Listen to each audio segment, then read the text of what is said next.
Alors voilà, notre cours sur le Seder Hashtachelut, comprendre la Kabbalah.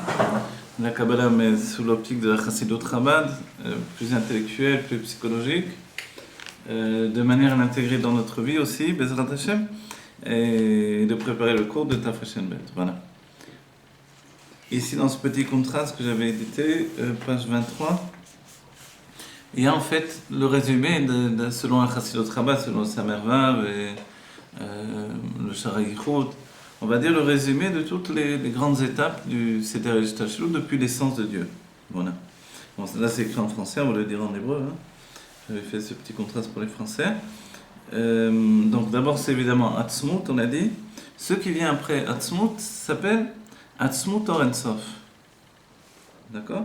Atzmut Or Ein Sof, ou quelquefois on le voit sous le terme de Atzmiut. Atzmut Or Ein Sof, Atzmiut. Ensuite, alors qu'est-ce que ça veut dire tout simplement ? Dès qu'on est passé de Atzmut à Atzmut Or Ein Sof. Pourquoi ça s'appelle aussi Atzmut ? Voilà, ça s'appelle Atzmut Or Ein Sof. Voilà, Atzmut c'est Atzmut, on a dit, on disait rien. Atzmut Or Ein Sof, c'est déjà le Or Ein Sof. Et en vérité, on peut la définir comme Ein Sof tout court également. Mais on rajoute le terme Atzmut Or Ein Sof, où on accole le terme, plus précisément le terme Or Ein Sof à Atzmut, pour dire qu'il y a déjà une Yetzia de Atzmut. Il y a déjà une sortie vers le dévoilement. Donc ce niveau-là, c'est le niveau, on va dire, qui est lui-même en dehors de Atzmut, mais qui est encore à proximité. Ensuite, ce qu'il y a d'extraordinaire, c'est qu'il y a je comprends rien en français. Ah non, c'est en français, je comprends rien du tout. Bah voyez, on a des difficultés. Ouais. S'il te plaît, tu peux me prendre mon stylo là ? Le petit stylo. Je peux poser une question ? Oui, bien sûr. Vous dites l'essence, le Etzem n'a pas de dévoilement. Ouais. Alors, Atzmut, comment on peut dire que là, l'Atzmut, parce que justement, Or Ein Sof, est déjà une sortie vers le dévoilement ? Quel dévoilement ? De quoi ? Puisque l'essence n'a pas de dévoilement. c'est vrai, c'est toute la question qui se pose ensuite. Mais justement, pour qu'il y ait un dévoilement, c'est une Yetzia de l'essence. C'est une sortie de l'essence. Nous, dans la Géoula, quand on parle de Gilui Atzmut, donc le dévoilement de l'essence, c'est une pénétration dans l'essence. C'est la différence. J'ai compris. Voilà. Ben c'est bien, vous voyez, votre question est importante parce qu'elle permet de comprendre mieux peut-être. Alors effectivement, il y a Atzmut Or Ein Sof, et puis de Atzmut Or Ein Sof, où de manière fusionnée, on se retrouve dans ce qui s'appelle Atzmiut. Atzmiut, alors c'est le Etzem Haor, évidemment, et Atzmiut, on va voir naître ce qui va être déjà une structure de Sphirot avant les Sphirot. Ce qui va tendre vers un niveau qui va s'appeler les Sphirot Ein Sof. En vérité, c'est tellement profond ces choses-là qu'il faudrait l'étudier dans le texte du Samer Vav pour voir un petit peu vraiment comment les appréhender. Alors c'est une enquête, comment on arrive finalement à la naissance des Sphirot. Attendez, alors depuis le quand également Atzmut Ein Sof, voilà, on va le dire. Atzmut Or Ein Sof, est-ce que c'est les Sphirot Ein Sof ? Ou alors il y a encore... Alors voilà, c'était toute une question justement. Est-ce que dans Atzmut Or Ein Sof, ce sont déjà les Sphirot du Ein Sof ? De toutes les manières, on est dans ceux qui dépassent les Sphirot, mais en réalité, ce qui est défini dans le Samer Vav, c'est que les Sphirot ne peuvent pas apparaître de nulle part.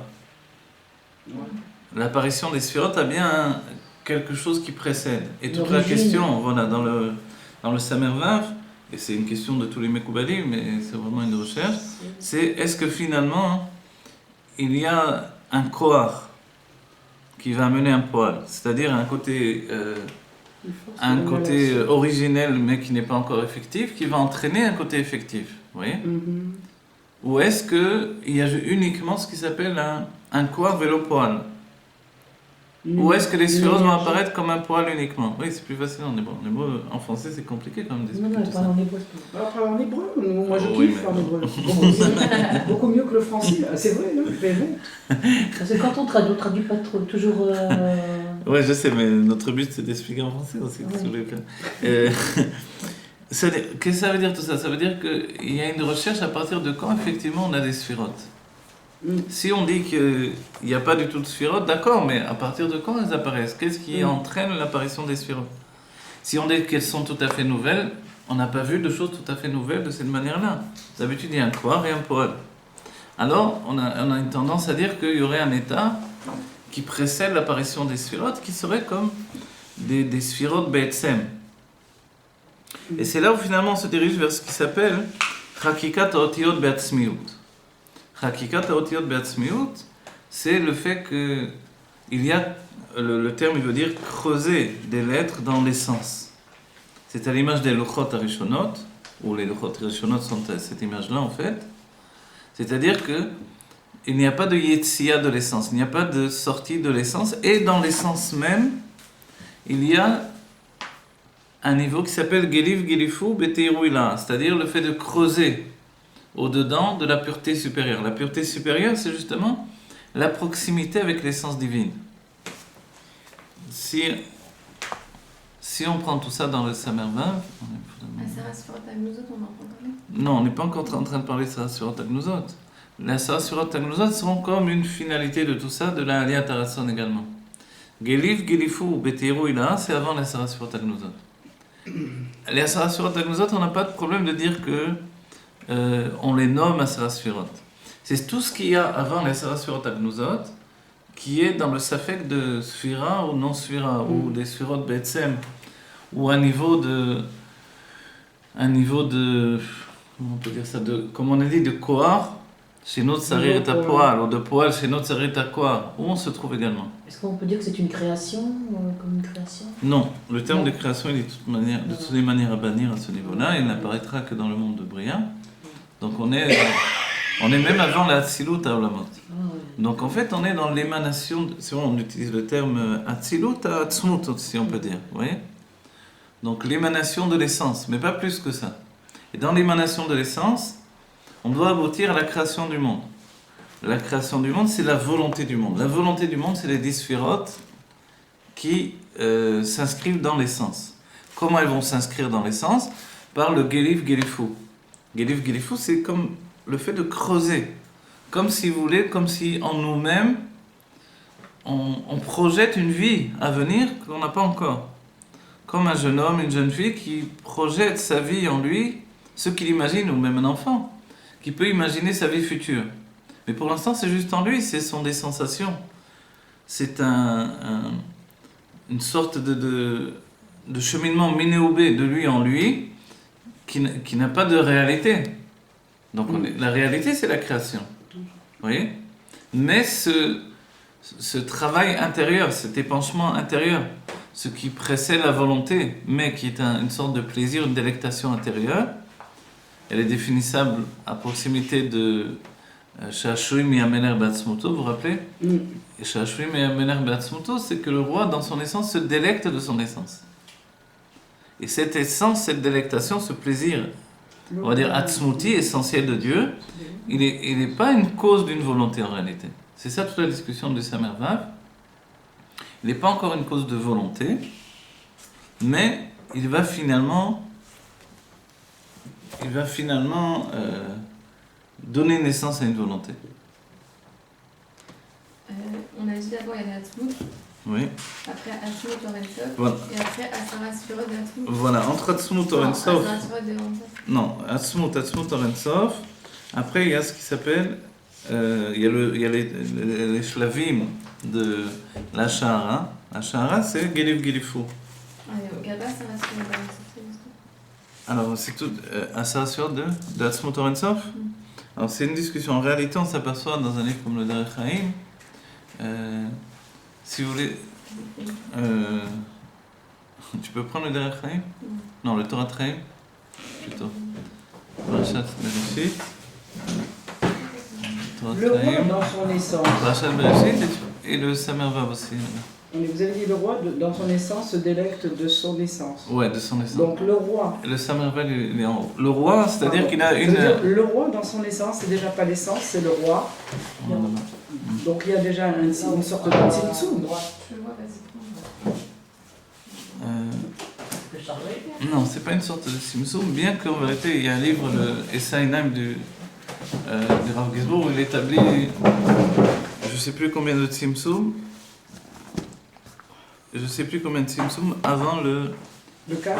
avant le Tzimtzum Rishon qu'on appelle. Donc avant le Kaf si vous voulez aussi, mais avant le Tzimtzum Rishon. Donc il y a effectivement des Tzimtzumim de niveau en niveau. Alors ici, il traite de tout ça ici.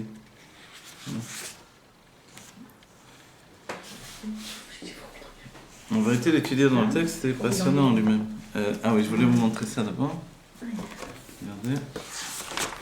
Ici, au tout début du Torah Traim. Torah Traim, c'est un des livres importants de l'Admor Absaï, qui sont tous importants ces livres, mais c'est un livre sur les parashiot, c'est-à-dire qu'il reprend les enseignements du Torah, mais il les explique à la manière de Bina, Rechovot Hana, donc c'est dans une immense largesse. Voilà. Ici, quand il parle de la création du monde, il explique qu'en fait, il y a deux sagesses, la sagesse de la création, non, la sagesse de la Torah, et la sagesse de la création du monde, qui ne sont pas les mêmes. Donc c'est tout un développement sur ce sujet-là. Allez, je vais lire en vitesse là pour arriver au point. והנה להבין כל זה יש להקדים עניין הידוע בפירוש שהיא רקיע בתוך המים שמעל הרקיע נקרא חוכמה עילאה מים תחתונים שמתחת לרקיע נקרא חוכמת התא. ויש להבין מהו שנאמר חוכמה בשם מים ומהו ההפרש בין מים עליונים ומים תחתונים. Donc il traite du sujet des eaux supérieures des eaux inférieures. Donc voilà, tout ce qui est au-dessus de la Chokhma, tout ce qui est en dessous de la Chokhma, il y a Chokhma et la Chokhma Tata. En général, la Chokhma supérieure et inférieure, c'est la Chokhma de Hatzilut, donc le niveau de la Chokhma dans le monde de Hatzilut, et puis la Malchut, qui s'appelle Chokhma Tata, la Chokhma inférieure. Voilà. Pourquoi ? Parce qu'elle est appelée Malchut de Maaseh Bereshit. Elle est une sagesse, mais une sagesse qui a déjà dans l'expression de la parole ou de l'action. Donc elle s'appelle sagesse inférieure. Donc tout ça c'est comparable à Maïm Elionim, Maïm Tartonim, ce qui correspond au plaisir supérieur, au plaisir inférieur. Voilà, d'accord. Alors vous allez voir dans le ciel. Veyesh lavin ma'u shenikra chokhma beshem Maïm. Alors pourquoi la chokhma s'appelle Maïm? Ou ma'u efresh ben Maïm Elionim et Maïm Tartonim? Quelle différence entre les eaux supérieures et les eaux inférieures? Achar abdalat de rakia. Après qu'il y ait une séparation dans la rakia. Voilà, qu'est-ce qui a été voulu par Dieu dans ce fait-là? Alors il dit Deine behemet, prinat chokhma sheba ensof. Regardez les termes qu'il utilise. Alors réellement, la chokhma sheba ensof. Là on a quitté la chokhma d'Atzilut, on passe à la chokhma du ensof, la chokhma de l'infini. Atzmo areze vadai prinat or ensof mamash. Alors c'est réellement un niveau de Or Ein Sof, de lumière infinie réellement. Comme les Tvunato en mispar, comme il est dit que les Tvunato c'est une forme de sagesse. Voilà, regardez, il y a Bina et Tvuna. Tvuna c'est Tavnit. Tavnit, il y a aussi le mot voilà. Bina dedans. Oui, il y a aussi le mot Bina dedans. Ouais. Et c'est aussi Benubat. Vous voyez, Tvuna, Benubat. Il y a de nombreuses explications magnifiques dans l'Admor Absaï, dans Sha'ar Yichud. Voilà, c'est le niveau des sentiments de la Bina. Les Chesed voient Tiferet de la Bina. Les Tvunato en Mispar. Donc, il y a un niveau où finalement il n'y a pas de Mispar. Quand on dit qu'il n'y a pas de Mispar, c'est-à-dire qu'il n'y a pas Sarasfirot. Vous voyez ? Donc, alors, comment on peut dire le niveau de Chokhma chez Ben Sof dans ce cas-là ? Alors, les Tvunato en Cheker, ou les Fizé, Mashkato, Veye, Etzlo, Roulé, chez Zéo, Chokhma de Torah, ou Rak, Qu'est-ce qu'il est en train de définir? Une chose incroyable, il nous dit que la sagesse de Torah n'est qu'une infime partie de la sagesse divine. D'accord? Chez Prinat Atzmut Ensof, qui est, qu'est-ce que c'est la sagesse de Dieu? C'est le niveau de l'essence de l'infini, Mamash réellement, donc cette Chokhma, la Chokhma de Dieu véritablement, qu'est-ce que c'est? Elle est d'un niveau de Atzmut à Ensof, d'accord? Donc là on a dit que dans Atzmut à Ensof il y a une Chokhma. S'il y a une chorma, on peut entendre qu'il y a une bina. Donc, a priori, il y a 10 sphirotes également. Quand on dit Torato, Manuto d'une part, et d'autre part on dit. Qu'est-ce qu'on dit là Chokhmat Hashem, c'est quoi?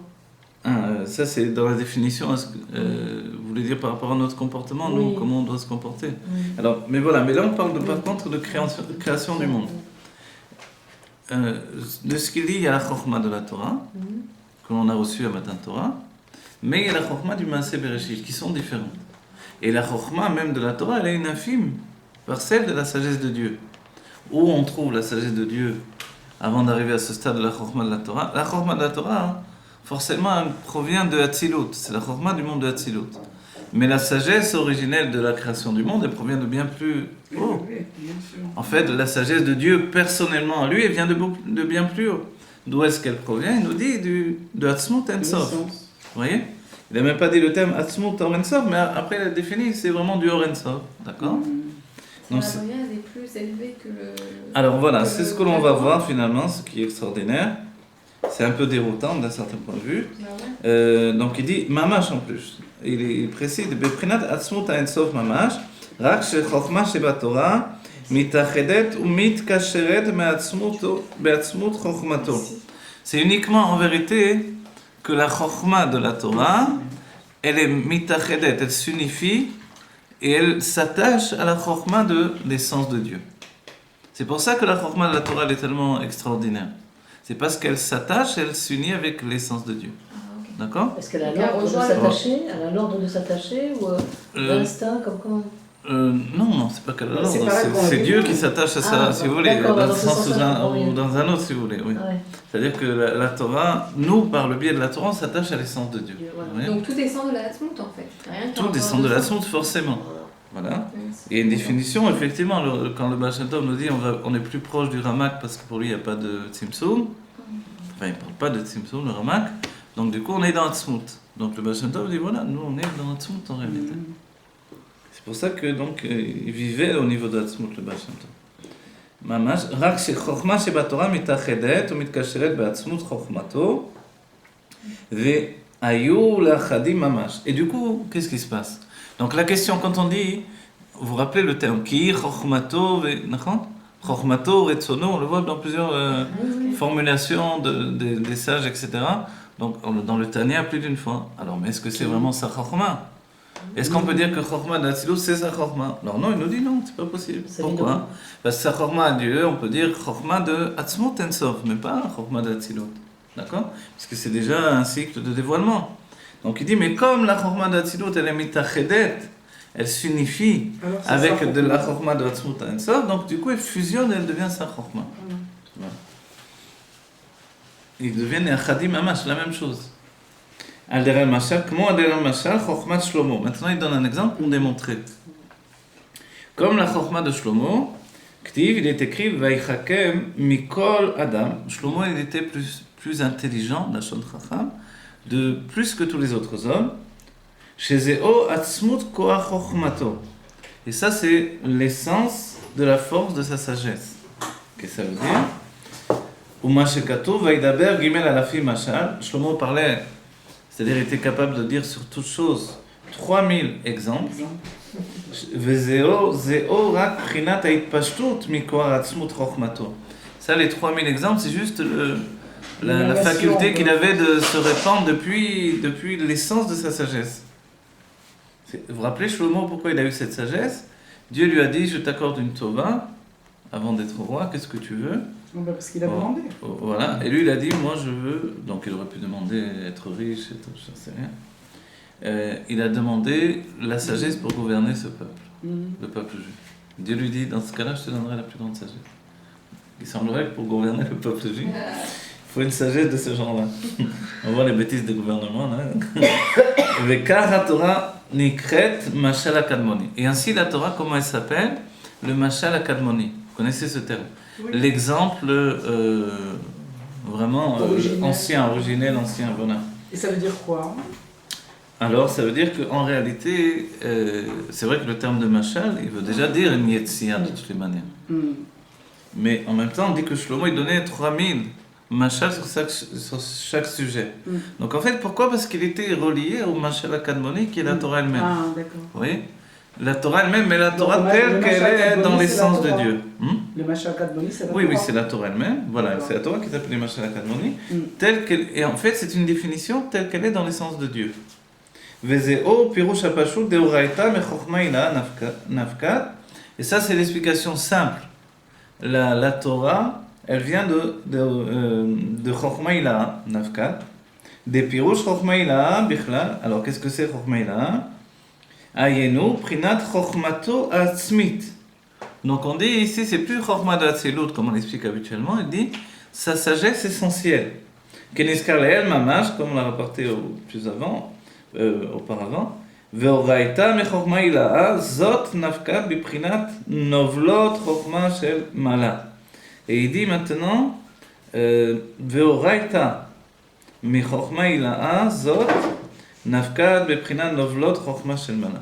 Voilà, il dit maintenant la Torah, que nous finalement on a en possession, elle, donc Zot, celle-là, celle que l'on a reçue en possession, elle vient des novlot. Novlot, c'est ce qui découle. Des chutes. Voilà, des chutes de la sagesse supérieure telle qu'elle est là-haut. C'est pas pour abaisser la Torah de dire ça, mais pour nous rendre compte que la sagesse de Dieu, elle est infiniment plus grande que la sagesse de la Torah, mais la force de la sagesse de la Torah, c'est qu'elle est s'unifiée avec cette sagesse de Dieu. Mais la Torah que nous, on a dans les mains, pas celle que l'on étudie dans le Gan Eden, alors, elle est comme une novlote, c'est vrai le terme étant vers Nevela, mais c'est quelque chose qui tombe, effectivement. Keniskalel mamash, voilà. Vezeo aefresh ben or umaim, et ça c'est la différence entre le or et l'eau, or umaim, sheprinat chorma ilash beatzmut nikra or, ומאיר המאיר כאור המאיר בו מן העצמות המאור, כך חוכמה הילה שבעצמות בבחינת אור דאינסוף עצמו, אבל כאשר בא בבחינת ההמשכה חוץ מן העצמות, ונקרא בשם מים כמו הבר והמים הנובע ונמשך וכו'. Maintenant il donne un exemple. Il dit dès que ça vient, dès qu'il y a une sortie de l'essence, alors on appelle ça de l'eau. Voilà. Parce que l'eau, elle découle. Et la Torah est comparée à de l'eau. L'eau, elle coule, c'est la nature de couler, c'est ça ce qui est la nature de l'eau. C'est-à-dire que nous, l'eau que l'on connaît, elle existe parce qu'il y a une nature de la lumière de s'écouler de Dieu finalement, de s'écouler depuis son essence. Et ça, c'est la nature même de la Torah, puisqu'on a dit qu'elle est novlote, elle coule, elle est comme une chute depuis la sagesse originelle de Dieu. ונקרא בשם מים כמו הבר והמים, ונקרא ים החוכמה וכולי, וכמו בחינת ים הקדמוני, ים הקדמוני,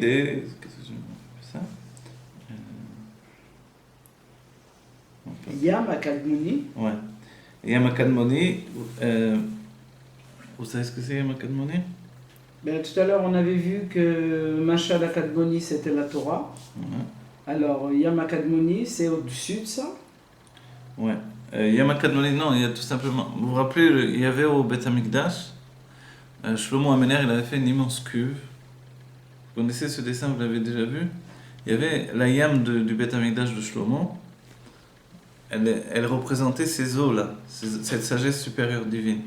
C'est-à-dire, il avait mis... C'était des immenses bœufs. Je ne sais pas si c'était en or ou quelque chose comme ça. Je pense bien que c'était de l'or. Et il y a une immense cuve par-dessus, mais vraiment géante, quoi. Ah, le kior? Non, pas le kior, rien à voir avec le kior. C'était la Yam de Shlomo. Yam? Ouais, ça s'appelait Yam. Il faisait quoi? Non, personne ne faisait rien, mais c'était rempli d'eau, et ça représentait en fait l'épanchement de la sagesse divine. Vous voyez? Et c'était que dans le premier Beth Amikdash. Et c'est quoi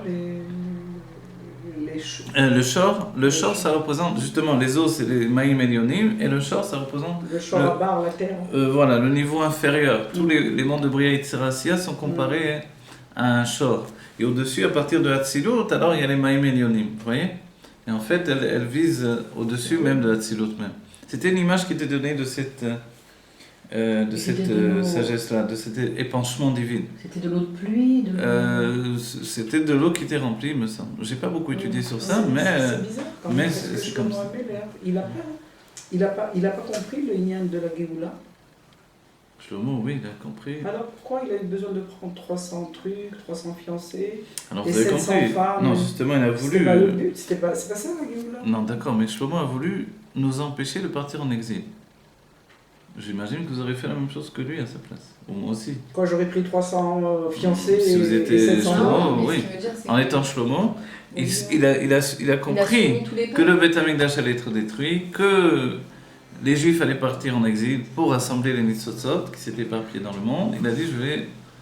C'était vraiment, on dit qu'on était dans un niveau pratiquement où la lune était à son paroxysme par rapport au soleil. D'accord. C'est-à-dire, Kaima Siara Beshve Motavo. Vous connaissez ce terme-là? Oui. Ouais, voilà. C'est-à-dire que la lune était pratiquement pleine. Il y avait un cheveu pour que ça soit. Quand il a vu cette configuration, alors il s'est dit, on va pas subir l'exil juste pour amener des Nitzotzot. Et là, on va devancer la chose et on va ramener les Nitzotzot à nous. Il a fait, mais c'est Nefesh pour le peuple juif, c'est Dieu qui n'a pas voulu. Oui, mais la chose de venir de nous. Voilà, Et ça, il n'avait pas compris. Et il n'avait pas compris, si vous voulez, il n'avait pas voulu, peut-être d'une certaine manière, vous voyez. Il a voulu nous empêcher d'accéder à ça. D'accord? Mais pourquoi il Vous voulez aussi, vous avez chance? Oui, je veux bien, merci. Je suis grand-mère, mercredi dernier. Pourquoi tu n'as pas eu le temps? Je suis pas petite, là. Ah, bah, c'est Oh, ça. mais... Ah, merci. Oh, mais... Mercredi dernier, j'étais occupée avec eux, je te jure, mais j'étais complètement. C'est vrai, tu as raison. Voilà, alors, regardez ce qu'on est en train de faire, donc d'enquêter sur la source même des Sfirat. Vezo Efresh ben Or Ma'im, Sheprinat Chochma Ila Be'atzmut, Nikra Or. Ameir, Ke'or, Ameir min ha'atzmut, Ama'or, Kach Chochma Ila Shebe'atzmut, Beprinat Or De'en Sof, Atzmo, Aval, Kasher Ba Beprinat Hamshacha, Chutz min ha'atzmut, Venikra Beshem Ma'im. Ah voilà, ce qui nous donne comme définition, c'est que la différence entre Or et Ma'im dans les mondes divins. La Torah est à la fois comparée à la lumière et qui Torah Or, il est dit à la fois. Voilà, En Ma'im et la Torah. Donc les deux définitions. Quelle est la différence? Il nous dit que tant qu'elle est attachée encore à l'essence. Vous avez chaud, j'imagine? Moi, il fait chaud. Ouais. Tant qu'elle est attachée à l'essence, alors elle s'appelle du Or. Quand elle découle de l'essence, elle se répand, elle devient du Ma'im. Un niveau de Ma'im. La sagesse divine, ouais. La Chokhma, c'est ça. On est en train de parler de Chokhma là. On a mis sur Chokhma. Alors, vous pouvez répéter ce que vous avez dit, excusez-moi. Tant qu'elle est attachée à l'essence de Dieu, elle s'appelle Or. Et quand elle s'épanche vers le dévoilement, alors elle devient Ma'im. Elle devient de l'eau.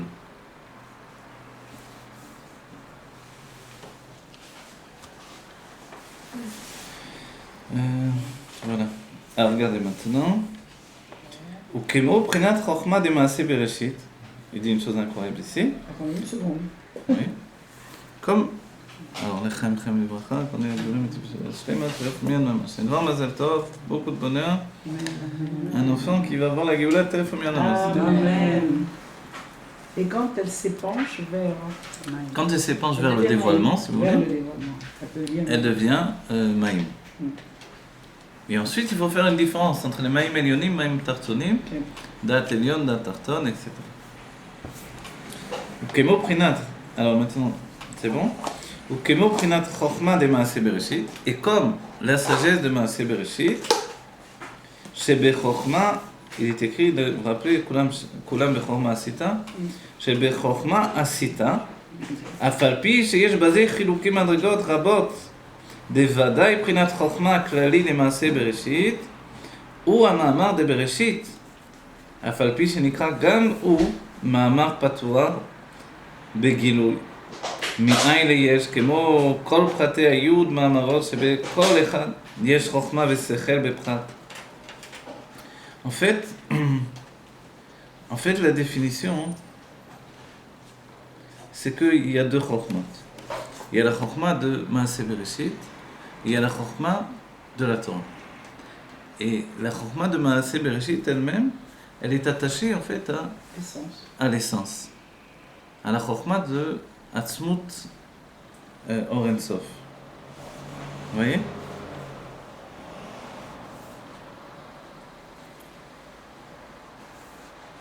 Donc en fait,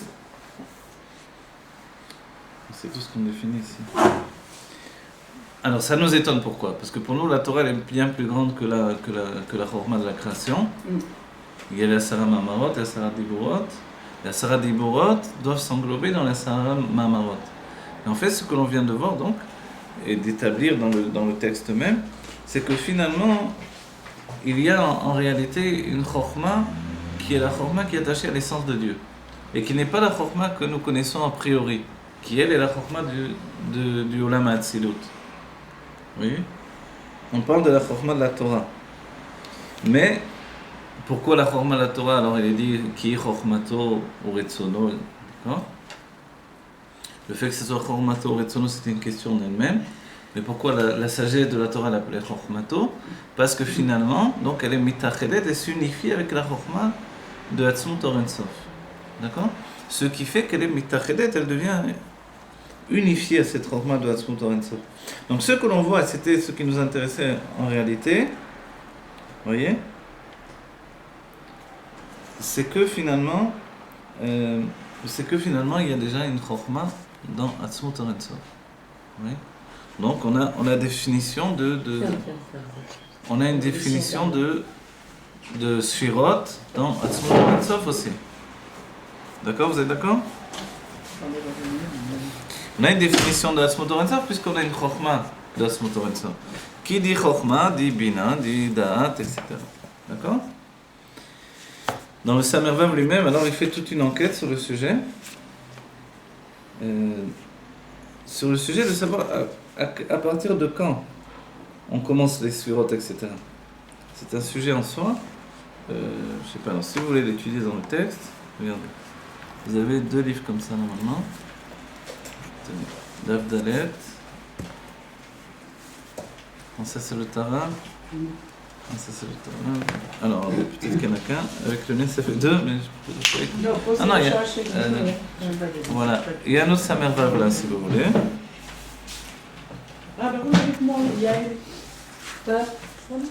Et madame, je sais pas le mettre. Ah, D'accord, alors... t'es obligé de tirer ça. Quelle page c'est? J'ai pas les mêmes pages, moi, mais voilà.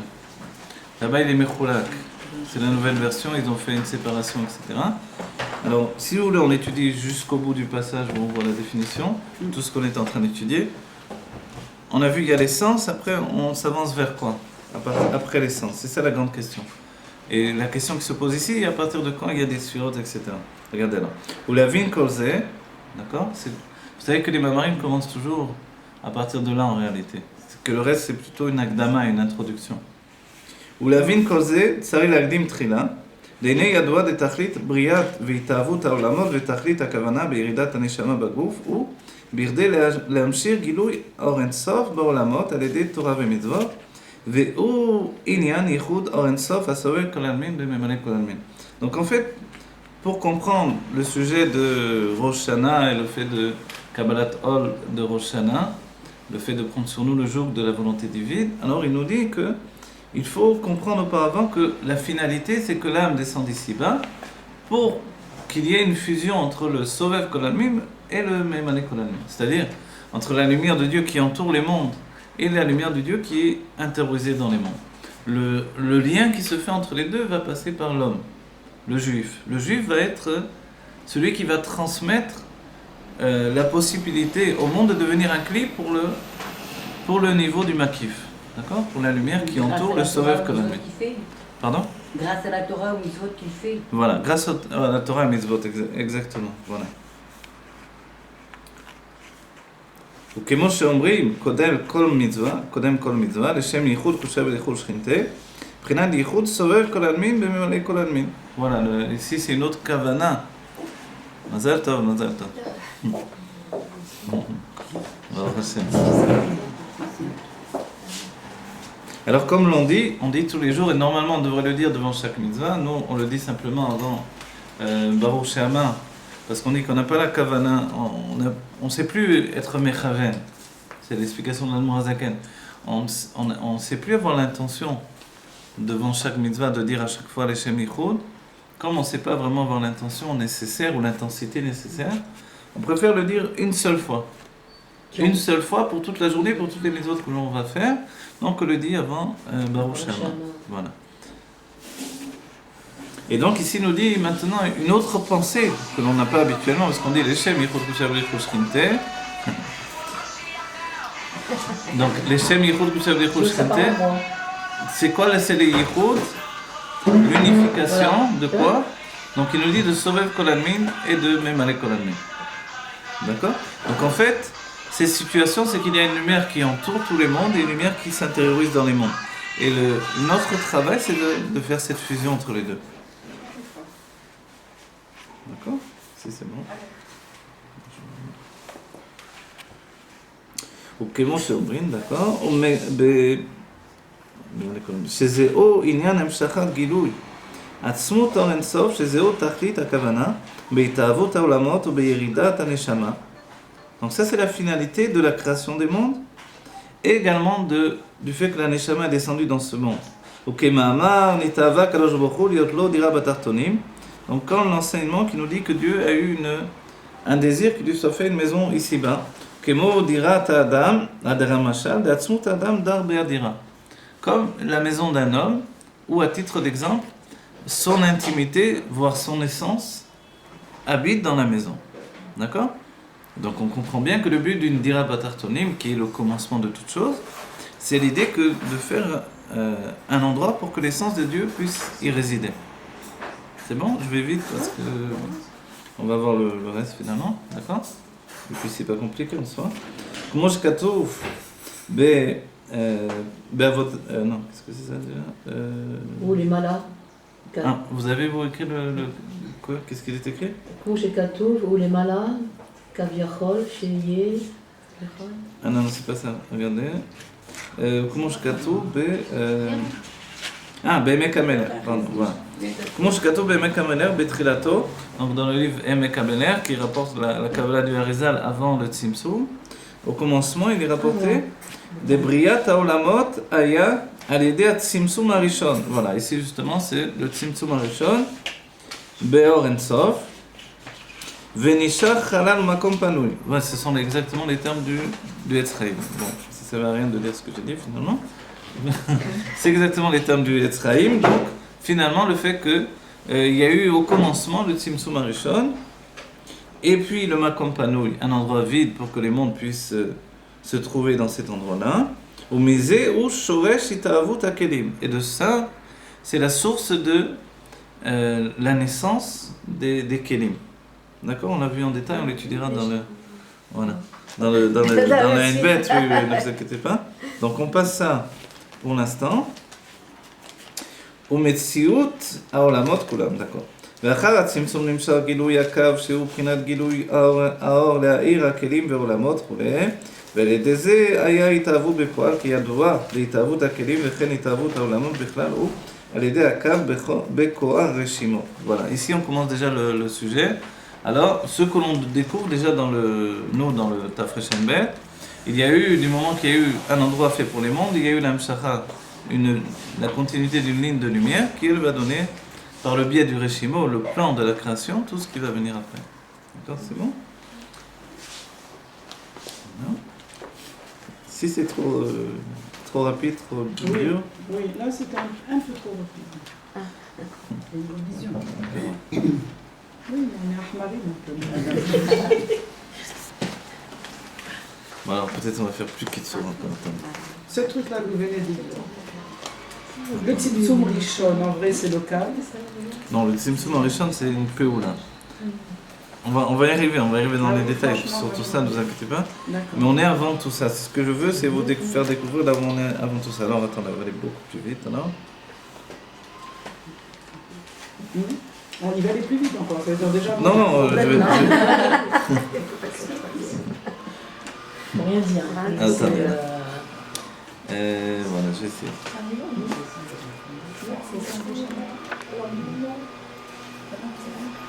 Non, moi j'ai pas eu le temps de manger ça. Parce que je ne trouvais pas ma carte de temps. Oui, j'ai pas. Ça vous impose de manger Comment je peux manger? Rien du tout. Rien du tout. Rien. Tout ce qu'il me faut. Et il m'a dit, prends pas de cachet sans manger quelque chose. J'ai pris du biscuit. Bon, alors regardez. Alors on va discuter de la création du monde. D'accord? À partir de là, ce qui va nous amener à comprendre tout le système établi. La création du monde est, on va dire, la raison de la création du monde. La raison. La raison. Mhm. Bon, ce qu'on a vu nous comme raison pour l'instant, c'est que le but, c'est que le Sovev Kolalmin soit dévoilé par le biais du Memale Kolalmin et qu'il y ait une fusion entre les deux niveaux. Le Sovev, la lumière qui entoure tous les mondes, viennent pénétrer dans les mondes eux-mêmes. Mhm. D'accord.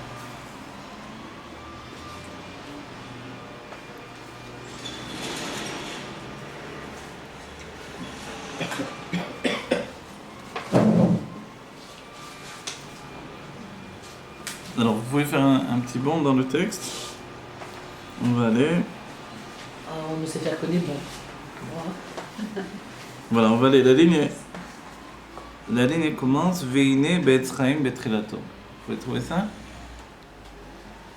Dans l'autre côté, sur le deuxième Je niveau. pense, ouais. Vous voulez que je vous le trouve? Ah oui, C'est pas du tout les mêmes pages, c'est pas la même. Alors attendez, Ah, peut-être que Veine. oui, c'est Dav Oui, ça Dalet. doit être pareil au début. Hein. Ah, Dav Dalet? Chez moi, en Oui, tout cas. là c'est Dalet. Veillez comment? Véné. Ah, il y a un bond en arrière, vous voulez dire? Non, en avant. Ah bah c'est là, non? Parce qu'on a commencé là. Il n'y a pas de C'est Veine. quoi le début de la phrase? Veine be'etzraim be'trilato. Après une virgule.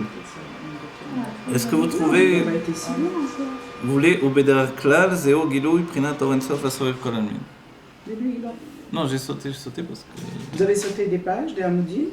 Ah, ok. Vous l'avez là? Oui, oui, il est là. Oui, tu es là. Là, vous êtes où, alors? Veine. Ah. C'est à une bête ou ça me revient? Ça merveille. Ah oui, on a un grand bond. Veine Betzraim Betrilato, c'est ça ce qu'il y a là? Ah bon, très bien, non, c'est bien. Vous voyez, ici, c'est pas découpé. Vous voyez, le texte, il n'est pas du tout découpé. Ah bah, il y Ah, aura un d'accord. petit peu plus aérien. Donc, alors, c'est bon. Alors, ça veut dire que j'ai bien choisi de prendre là. C'est le commencement de ce que je cherchais pour aller plus vite. Très bien. Bon, évidemment, il y a version longue et on va faire version plus courte. D'accord? Donc, la question, pourquoi le monde a été créé? Ce qui va nous entraîner vers la connaissance même de la structure qui précède la création du monde. D'accord? Alors voilà, on va doucement, enfin un peu plus doucement. Ça dépend de vous en réalité. Si vous voulez aller plus vite, vous allez plus vite, sinon vous me dites. Veine be'etzraim be'trilato, katav, desibat briat haolamot u birdei sheitgalu shlimotav, kochotav u peulotav, ushmotav vekinuyav. Le Etzraim, le livre que vous avez là sur la bibliothèque aussi, donc le livre de base de la Kabbalah moderne, du Harizal écrit par Rabbi Chaim Vital, il nous dit pourquoi Dieu a créé le monde. C'est la grande question, évidemment, tout le monde pose la question. Pourquoi Dieu a besoin de créer le monde? Qu'est-ce qui l'a poussé à créer le monde? Alors il nous dit au commencement de Etzraim, il a créé afin que toutes ses forces, ses actions, ses noms passent de l'état de on va dire, on va donner le Caché. terme, voilà, de possibilité à fictivité. Ils deviennent existants.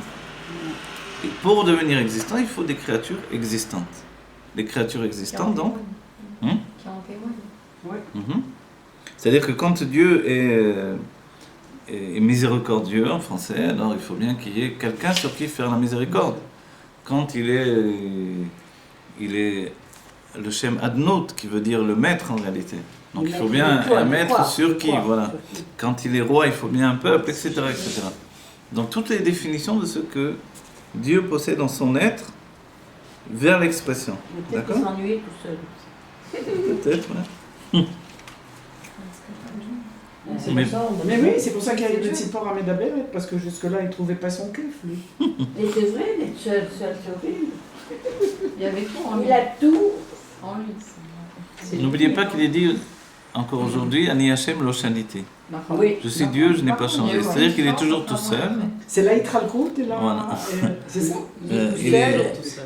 il est, C'est il pas a, Yitralkout, oui, il a il a Yitralkout ou À un Achdut, si certain vous niveau, voulez. il est toujours tout seul. Mais à un certain C'est niveau, pas pareil, bien sûr. Mais c'est vrai que l'idée de Tzipor et Medaberet, c'est pas juste qu'on lui fait une action, c'est qu'on lui donne un chidouche. Voilà.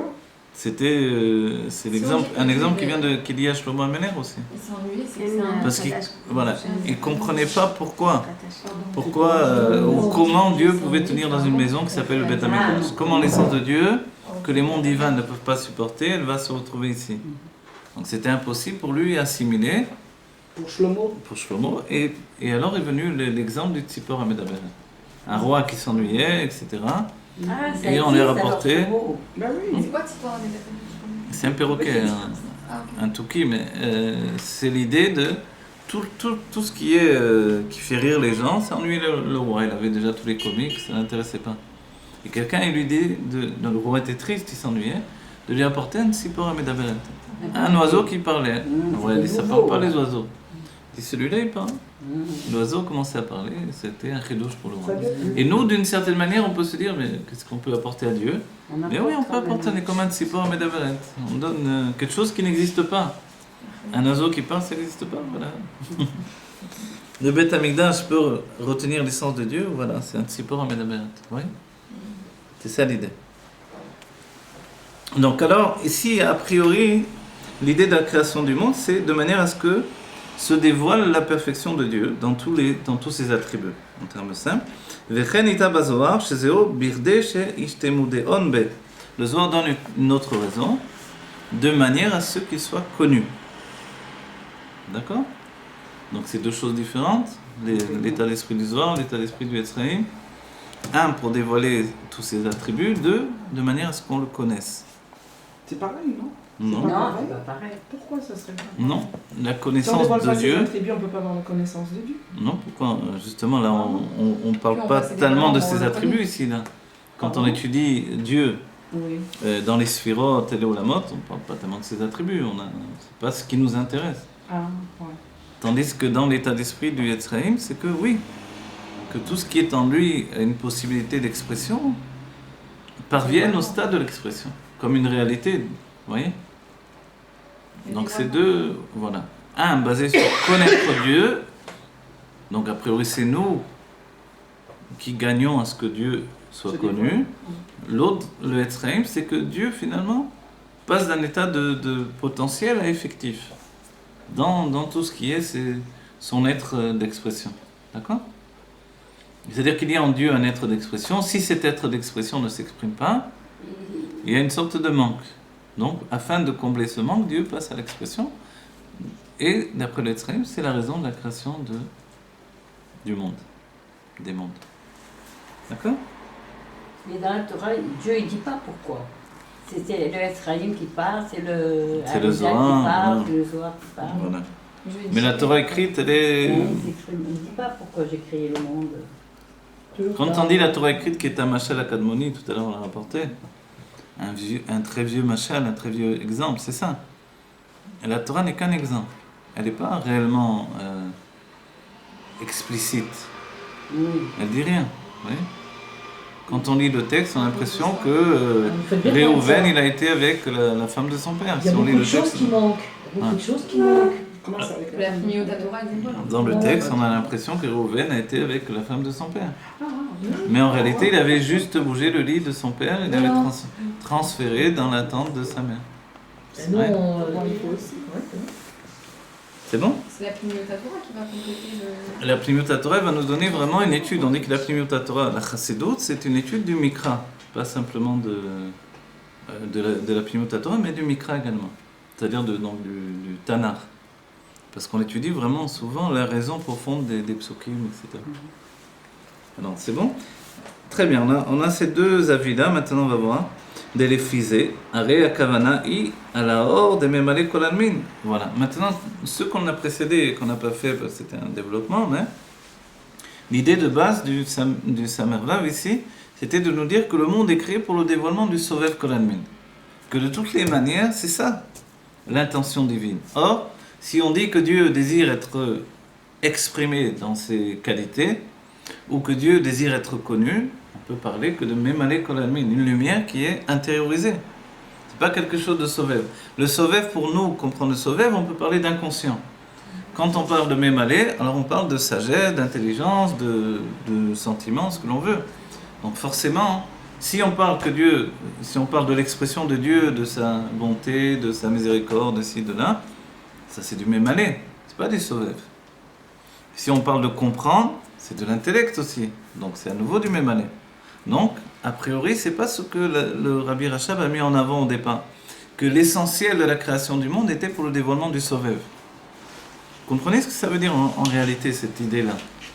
C'est-à-dire que nous-mêmes, si on ne se dépasse pas au quotidien, ou dans l'étude elle-même, si on ne s'avance pas vers des choses qui nous dépassent, on est juste lié dans un état de Memale en réalité. Ah, de Memale. Oui.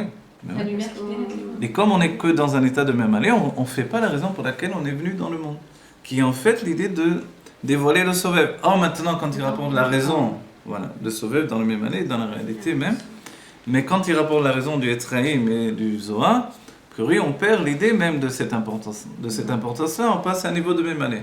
D'accord? Très bien.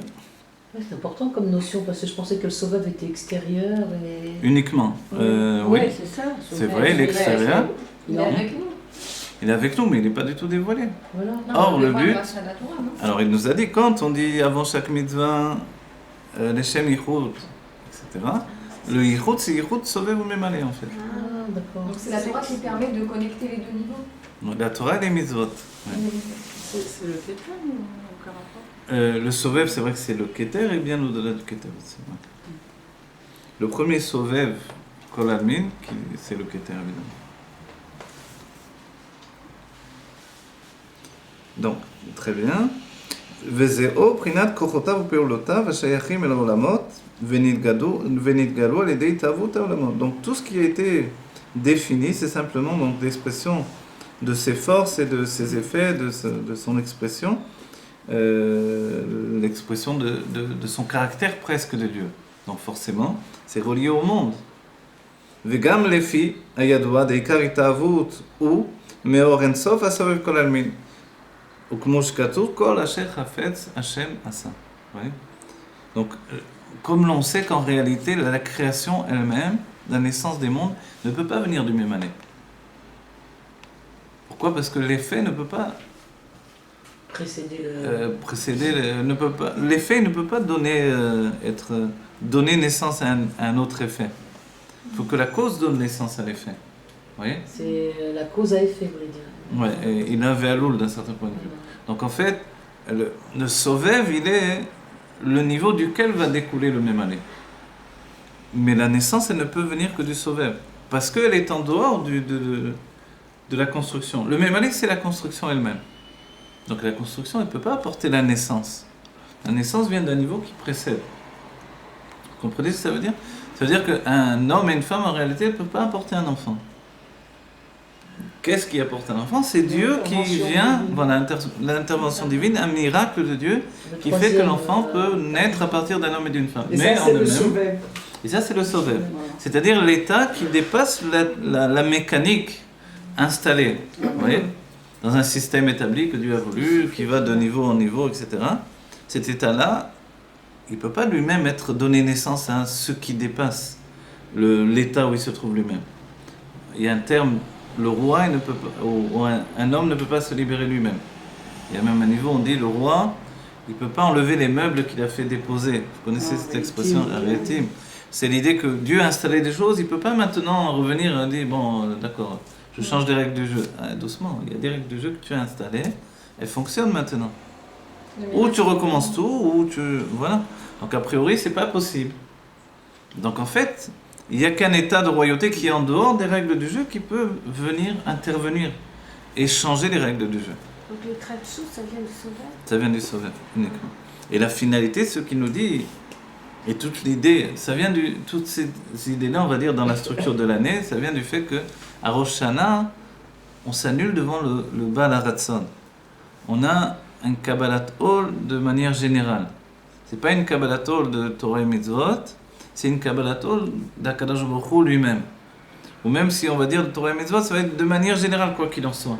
C'est pas la Kabbalatol particulière d'un niveau ou d'un autre. Donc c'est la Kabbalatol devant Dieu, le Baal HaRatzon, comme on verra au don de la Torah. Donc en fait, ce niveau-là lui-même, il n'est pas dans la Ishtalshelot, il n'est pas dans l'enchaînement, l'agencement des mondes, il est au-delà de ça. Donc en fait, qu'est-ce que c'est? C'est le Sauveur Kolalmi. D'après les règles qu'il a établies. Justement, il est au-delà des règles établies. Au-delà. Le Sovev, c'est ce qui est au-delà des règles établies. Et c'est vers ce niveau-là que l'on tend pour l'entraîner dans la réalité du même année, les règles établies. Mais ce niveau-là se trouve chez le juif. Par le juif, Voilà. il ne se trouve pas chez le juif, on va dire l'âme du juif, elle provient du Mémalé, puisqu'on vient de Hatzilut, mais en réalité, on aspire à dépasser le Mémalé et pencher sur nous le Sovev. Par le corps. Par le corps et le travail que l'âme divine va faire sur le corps, l'âme animale et la matière du monde, etc. Donc les Torah et Mitzvot en résumé.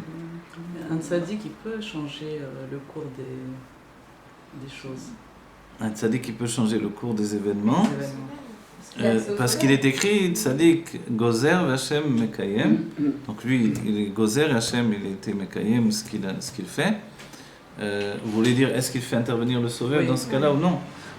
Forcément, il y a des niveaux de Tzadikim, etc. Mais forcément, il fait intervenir le Sauveur. Tout autant où les choses n'est pas déjà écrites et prévues. C'est-à-dire, il peut le faire également dans le même année. Par exemple, si dans les tribunaux célestes, une personne devait recevoir sa Yeshua, sa délivrance, et elle ne la ressort pas parce que au quotidien elle n'est pas méritante, malgré qu'elle devait recevoir, parce qu'elle avait fait quelque chose qui lui permettait de recevoir. Mais les jours passent et elle ne reçoit pas, parce qu'au quotidien, elle ne fait pas ce qu'il faut pour recevoir. Le tzaddik arrive, et puis il débloque ce qu'il y a dans le tribunal céleste. Il débloque, c'est-à-dire il est une autorité telle que finalement il dit non, moi je m'en fiche. Je ne veux pas savoir les accusations, pas les accusations. Ce juif-là, à un moment, il devait recevoir. Pourquoi vous ne lui donnez pas? Donnez-lui. Moi, je me porte Voilà. Et c'est vrai que la plupart du temps, il se porte garant, c'est certain. Mais il a une autorité suffisante pour pouvoir s'imposer à un certain moment. Il va le payer de lui-même la plupart du temps. Quand le Baal Shem Tov va obliger un enfant à ressusciter, on l'a fouetté de fouet de feu. Vous voyez? Donc, Quoi, les anges? Certainement les anges, ou quoi qu'il en soit, il était fouetté de fouet de feu spirituel. Mais il était en sang. Donc ça existe, c'est-à-dire c'est pas gratuit pour le tzaddik. C'est pas ça comme ça. Ou quelquefois, ou une autre fois, quand il voyageait en Eretz Israël, il a donné à quelqu'un qui ne devait pas avoir d'enfants, et lui il le savait très bien qu'il ne pouvait pas avoir d'enfants. Il a béni pour qu'il ait des enfants malgré tout, et on lui a dit, puisque tu fais ce que tu veux, on t'enlève ton monde futur. Il est resté un moment paniqué, et puis il s'est repris, il a dit, maintenant je vais pouvoir servir Dieu avec joie. Jusque-là, j'avais encore l'idée que j'ai un monde futur quand même. Maintenant, je vais pouvoir le servir avec joie, j'ai plus aucun intérêt. Et quand il a réagi comme ça, alors il y a une bat-call, c'était une première bat-call qui avait passé la première annonce, une deuxième bat-call, elle a dit, Baal Shem Tov, on te rend ton monde futur. Ils ont baissé les armes. Ah non. Même le rabbi a donné son monde futur à un médecin qui voulait faire une autopsie sur un corps d'un juif. Il est venu lui-même à l'hôpital du rabbi pour convaincre le médecin. Et De pas faire l'autopsie. il a dit au médecin qu'est-ce que vous voulez en échange que vous renoncez à cette autopsie. Il lui a dit votre monde futur. Il a dit D'accord. Bah, bien sûr qu'il a donné, il n'a pas de monde futur, le rabbi. C'est ça, oui, je lui ai donné. Et l'autre, qu'est-ce qu'il avait à faire avec? Ouais, bah c'était un juif le médecin, mais Bah, très éloigné quoi. Ouais. Il a dit bon, bah alors votre monde futur. Il est malade, D'accord. le rabbi. Donc en fait, regardez la définition, comment on sait que, parce que toujours il nous donne une trace d'explication, comment on sait que l'essentiel de la naissance d'un monde, ça vient du Sovev et non pas du Mimala? Il nous dit, Kol Asher Chafetz Hashem. C'est-à-dire que tout ce que Dieu a désiré. Le désir, ça ne fait pas partie de la construction du même année. Vous vous rappelez le début du Tafresh Bet? On a vu qu'il y a les forces intérieures, comme dans le corps d'un homme, d'un juif, il y a les forces intérieures, et puis il y a les forces qui sont la volonté, et plus élevé encore, le plaisir. Et ces forces-là ne sont pas intérieures, elles sont des forces makifim. Donc dans les mondes divins, c'est la même chose exactement. Il y a les forces intérieures, c'est le monde de Hatzilut à partir de Chokhmah, etc., etc. Et puis il y a les makifim en fait, qui sont le plaisir et la volonté divine. Le plaisir et la volonté divine, la volonté c'est Ariranpin et le plaisir c'est Atik Yomin. Voilà. Alors on va essayer juste de continuer un petit peu et après je vais arrêter. Le plaisir, c'est Arir Anpin. Non, la volonté Ariranpin et le plaisir Atik Yomin.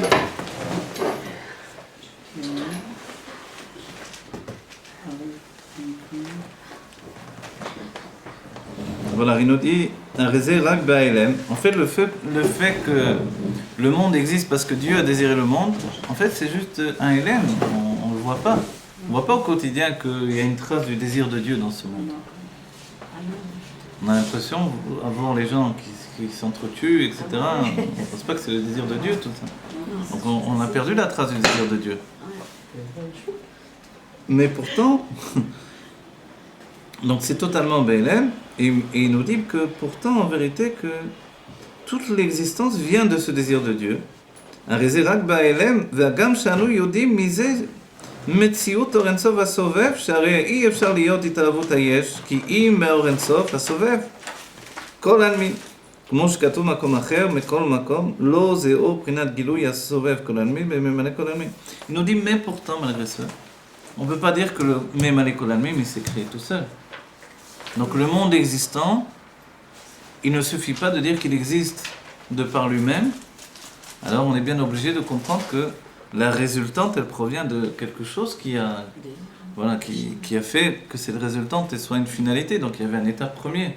Cet état premier qui a donné naissance à cet état-là, en fait, c'est le Sovev Kolalmi.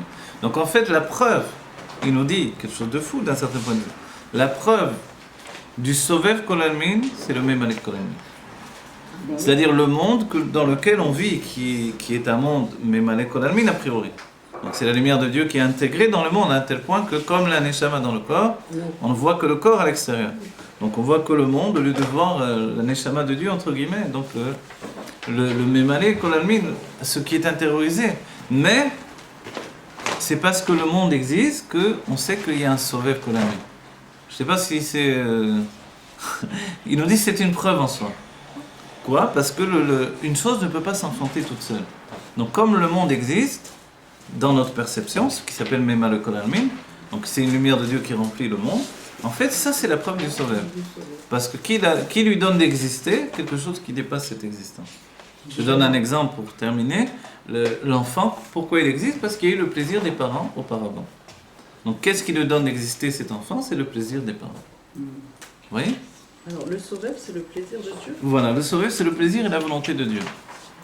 La volonté est encore intermédiaire et le Sovev c'est vraiment le plaisir, c'est vraiment le Sovev à part entière. Bon, voilà, la volonté elle est intermédiaire avec quoi ? Avec la Chokhmah et le plaisir.